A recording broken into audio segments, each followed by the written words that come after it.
Suddenly summer, the day of the engagement gala, Dr. Sterling walked out on everyone and headed straight to the hospital. His face was drawn with panic, as though someone had yanked his soul out. Summer, you know, Scarlett is my patient. I can't just abandon her. We can hold the engagement gala anytime, but there's only one Scarlett. He stripped off the suit I'd chosen for him, turning away without the slightest hesitation. That night, the trending hashtag best-selling author Scarlett in Sweet Romance with Dr. Sterling shot to the top of Twitter. I liked the most shared clip, then quietly packed my bags. I dialed the familiar number. I'll accept the family-arranged marriage. Before we go on, please subscribe to this channel and tell us in the comments where you're listening from. The gala ended with the groom's departure. Dr. Sterling called near dusk. He felt zero guilt for standing me up. Impatience colored every word. Summer, Scarlett's upset. I'm staying to look after her. Don't wait up. It's my responsibility as a doctor. Don't be childish. Besides, you've already waited 5 years. What's a few more hours, Dr. Sterling? A soft female voice sounded on his end. The line went dead, swallowing the words I hadn't managed to speak. I'd lost count of how many times this month he dropped me for Scarlett. He'd walked out on the Sterling family dinner, leaving me alone on the packed interstate. That evening, Mr. and Mrs. Sterling's faces had been thunderous because of his exit. Her cousin pushed me down the stairs. My forehead struck the corner, and blood seeped over my face. Skin scraped raw in a dozen places. When I reached the ER, no one was beside me. That same day, he took Scarlett to the Mount, posting on Instagram after ages of silence, wrapped in fluttering prayer ribbons. They hugged and held hands like any couple in love. He showed up at the hospital smiling, a red string bracelet she'd tied around his wrist. His words were ice. Summer, can you stop making trouble for once? Are you a klutz? Who misses a step and lands in the hospital? How lame. Memory after memory crashed over me. Everyone announcing he didn't love me. I rubbed my temples, heart splitting into pieces. For 5 years I'd given in to him for everything, while he took it as his due and drained my love again and again. I opened my phone to book a flight to Southport, but Twitter opened instead. At the top of the hot list was the missing leading man from today's gala. In the photo he wore that pale blue shirt, arms slung around her shoulders, grinning openly at the camera. He slammed the bedroom door. The hashtag kept climbing. Nissanens even dug up the fact that the investor behind the book's publication was Dr. Sterling himself. The comments section drowned in squeals. I'm sobbing. Scarlett wrote him into a novel, and Dr. Sterling quietly bankrolled it. This two-way devotion wins. Scarlett once said her dream was to publish a book. Dr. Sterling made it come true behind everyone's back. I stared at that comment until my stomach turned with nausea. Back when I wanted to open my own atelier, Dr. Sterling shot it down. With your lousy skills, you'll just beg me to clean up your mess. Quit fantasizing. And that was that. So he could be meticulous and gentle, just not for me. I liked that comment. I booked a flight to Southport 3 days out and dialed the familiar number. Mom, I accept the family-arranged marriage.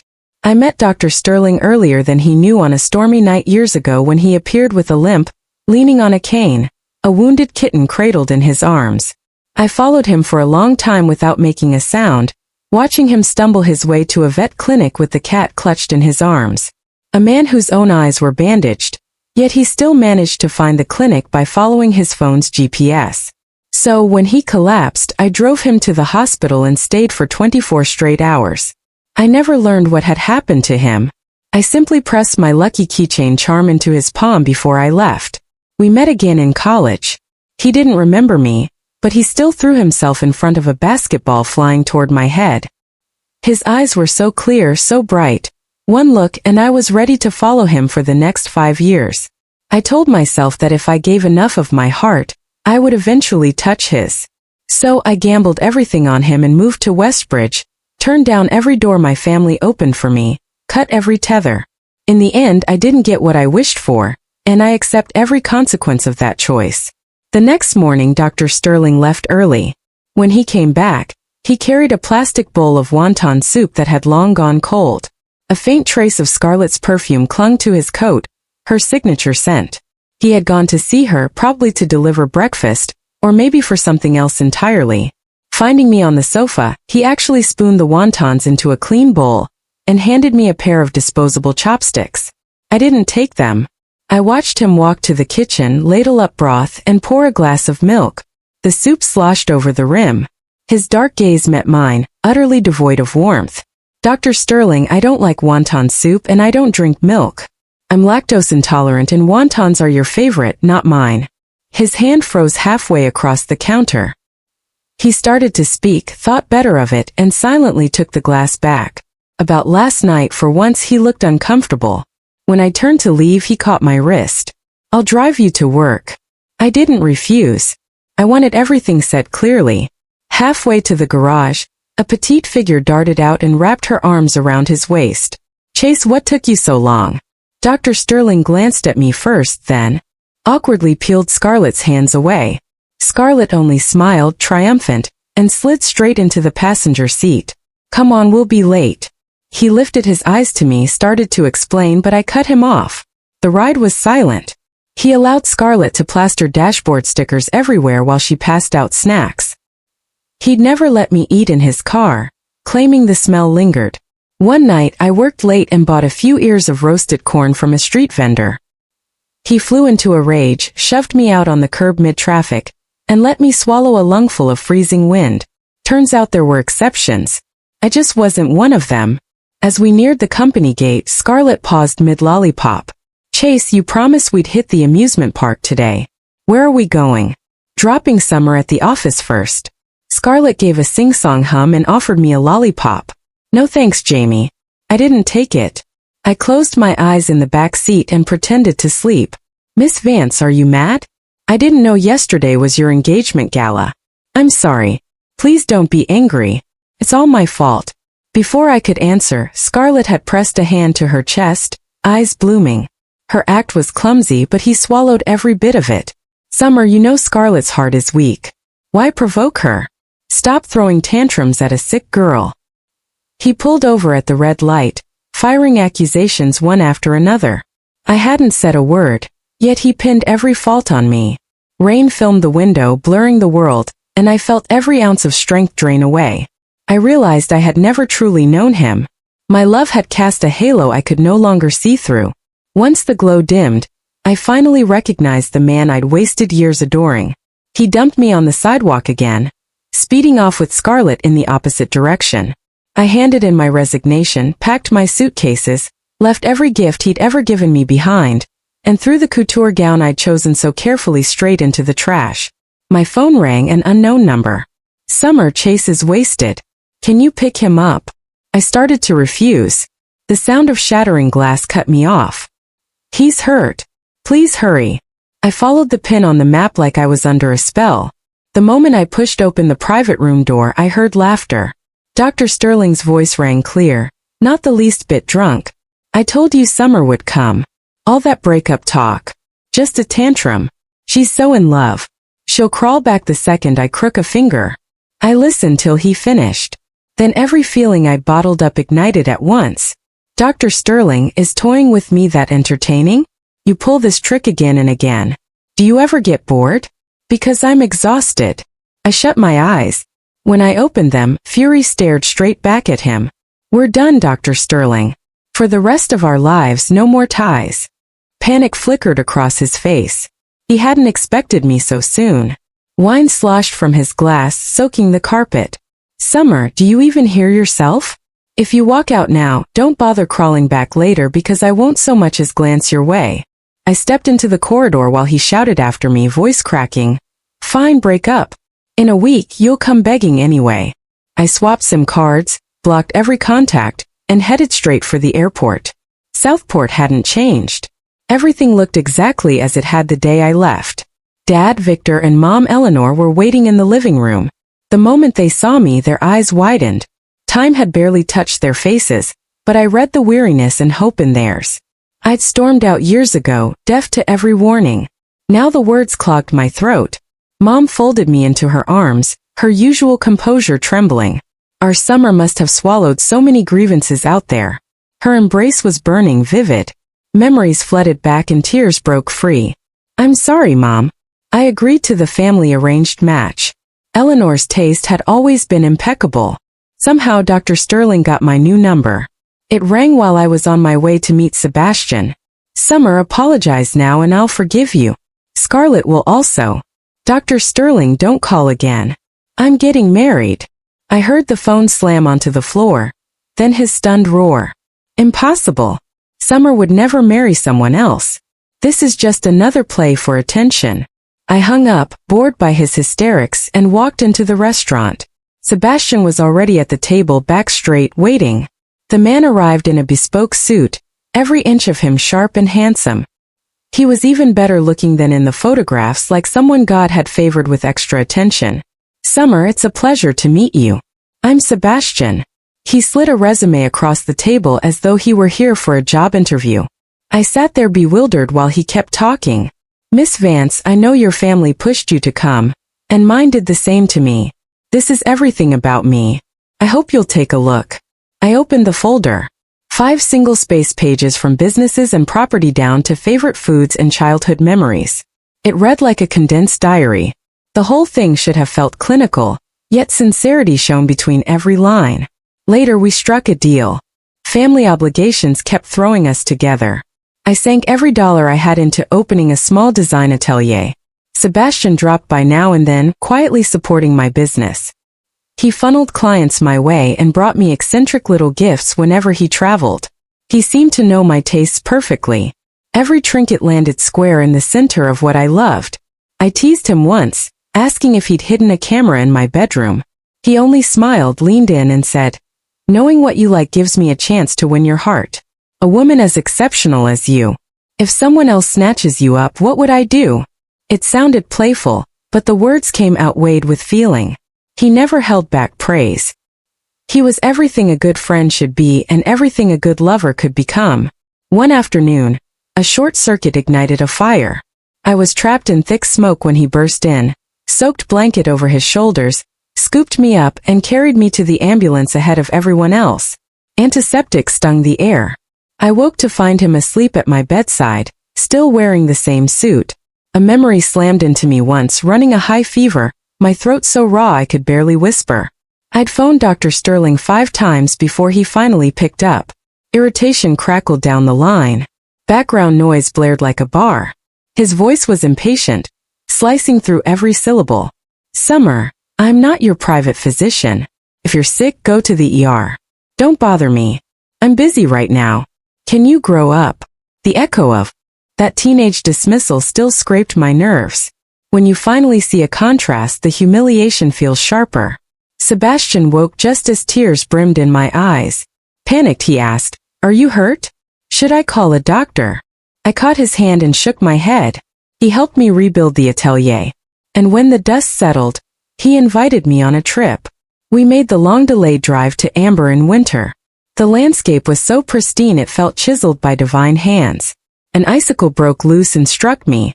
While crowds parted, he strode against the flow, eyes locked on mine. "How bad is the pain?" he asked. His irises held nothing but me. No room for anything else. I answered with a question. "Sebastian, marry me?" He helped me to my feet, dazed. After a long beat, I heard, "Summer, are you absolutely sure?" I nodded, hugging him while snow whipped around us. Yes, 100%. Our engagement gala was set within weeks. At the same time, a crimson couture gown I designed for a rising star went viral overnight, catapulting the atelier into the spotlight. The evening before the party, Dr. Sterling marched in with Scarlett, demanding the designer. He'd flown down to Southport solely for her book signing tour a month away, and was determined to commission me. I declined. He refused to leave, returning again and again to test my resolve. Sebastian appeared in the suit I'd cut for him. Dr. Sterling's gaze snagged on the label at the collar, pupils flaring. He blocked Sebastian on the stairs. "What exactly is your relationship with Summer?" Sebastian gave a calm glance, adjusted his cuff and countered, "What do you think, Dr. Sterling? This suit was custom made for me by Summer herself. Her gift for our engagement gala." Dr. Sterling had once owned something similar, tossed aside like scrap. Seeing it on Sebastian felt like a slap. He lunged to strip the jacket off just as I started downstairs. Summer, what are you to him? He demanded. You're going this far just to spite me? Tell me.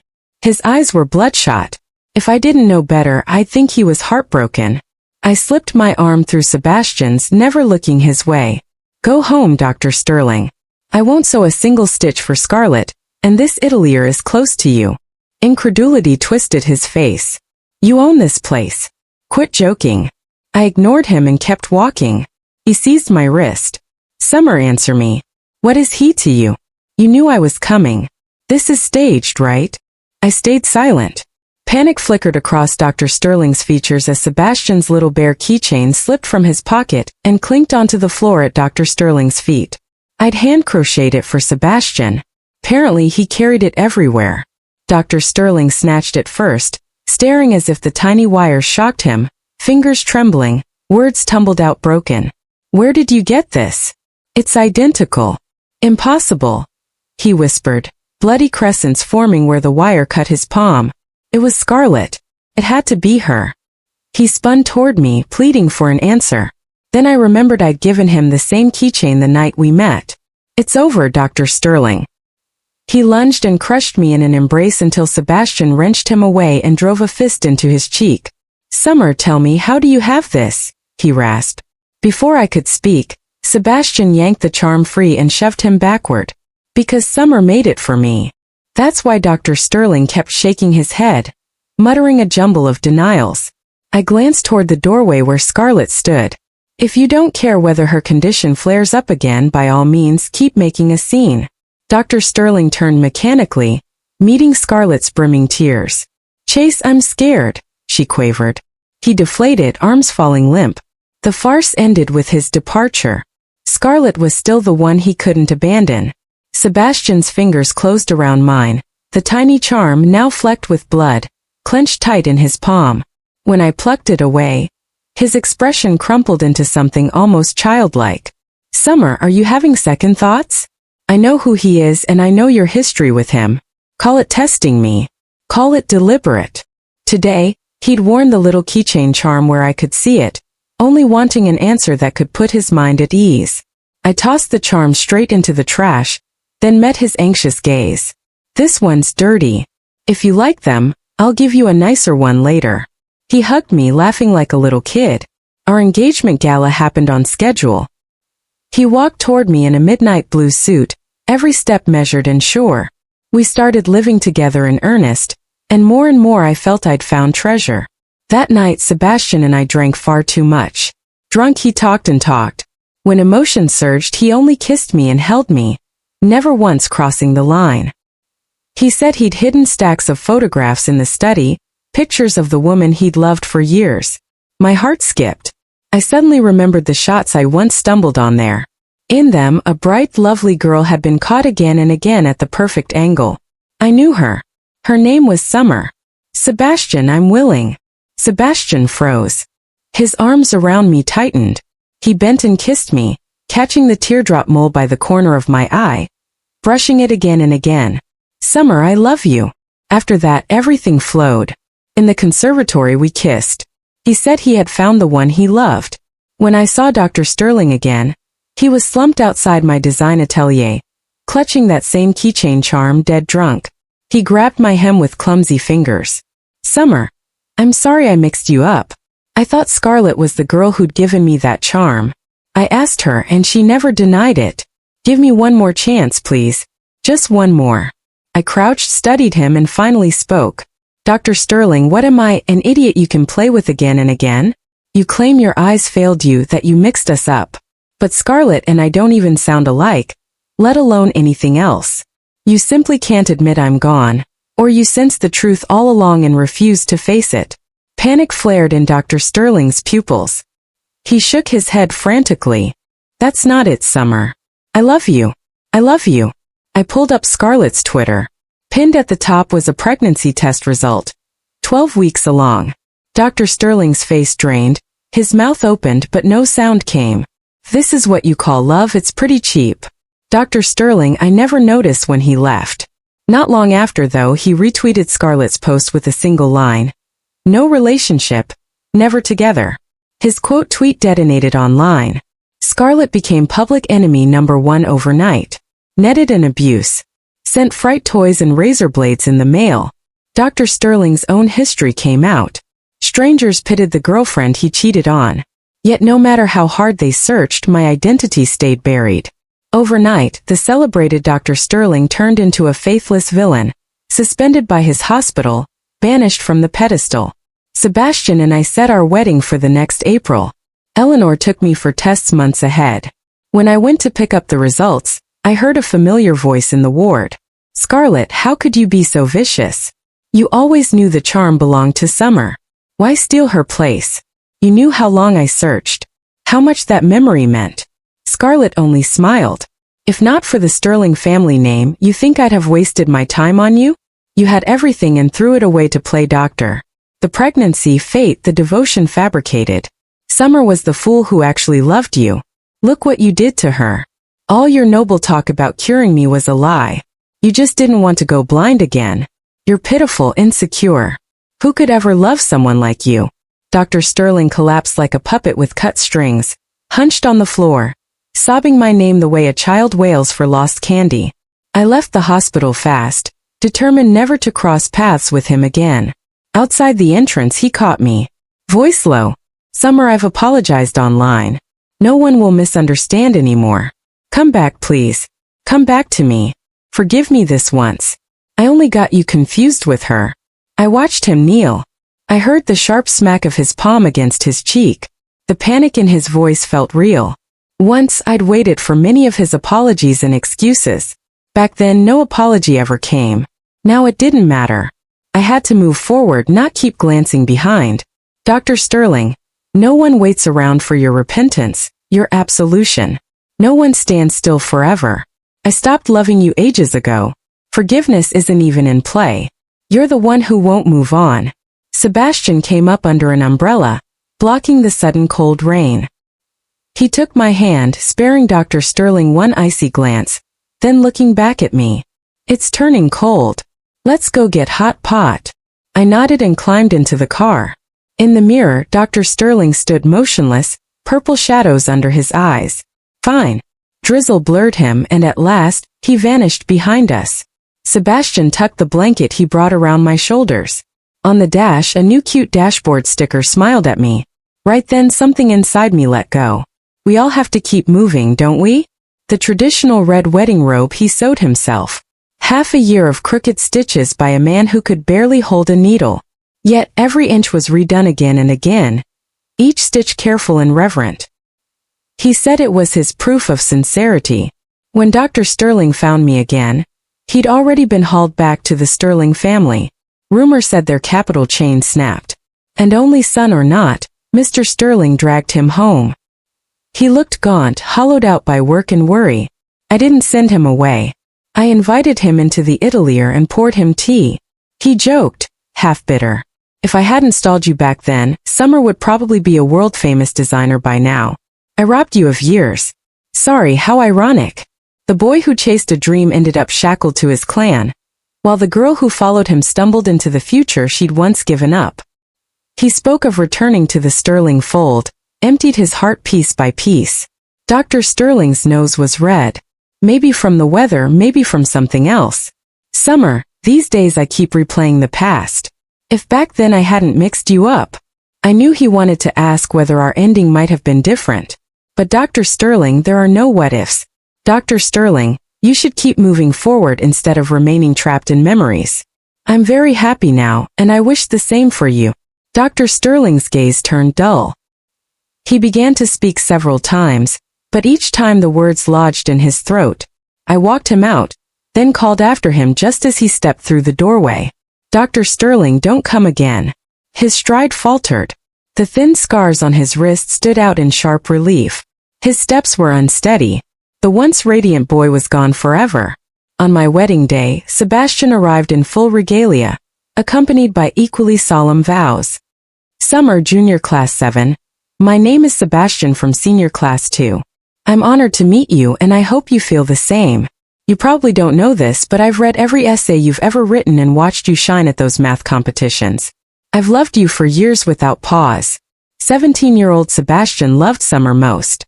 27-year-old Sebastian still does. His words were as grave as scripture. Yet all I wanted to say was, Sebastian, you say meeting me was lucky. You don't realize the true blessing was being allowed to meet you. Heaven must have heard my longing, which is why our paths finally crossed. By the end of the ceremony, Sebastian's tears had soaked his shirt. Among the blurred faces below, I spotted Dr. Sterling.